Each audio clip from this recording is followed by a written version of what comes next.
الأخبار الموجزة اليوم الثلاثاء. قال المتحدث الرسمي باسم إمارة أفغانستان الإسلامية المولوي ذبيح الله مجاهد وفقا لأمر سماحة أمير المؤمنين حفظه الله تعالى تم تعيين مولوي سعيد أحمد شيد خيل كوكيل عسكري في وزارة أمر بالمعروف والنهي عن المنكر، وتم تعيين مولوي عبد الرحمن منير كرئيس لرئاسة شؤون العقيدة والثقافة لوزارة الدفاع الوطني. أشاد ممثل الاتحاد الأوروبي والنرويج بإنجازات وزارة الصحة العامة في اجتماعهم بالدكتور قلندر عباد، ووعدوا بالتعاون المستمر مع أفغانستان. وشكر وزير الصحة العامة على تعاونهم، وأضاف إن زيادة المراكز الصحية في المناطق النائية في أفغانستان والقضاء على فيروس شلل الأطفال من أولويات عمله.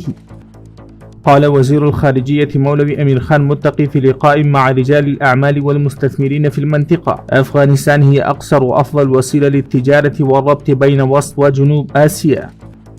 صرحت المحكمة العليا حكمت محكمة مدينة لغمان على متهمين بعمل الصدومية.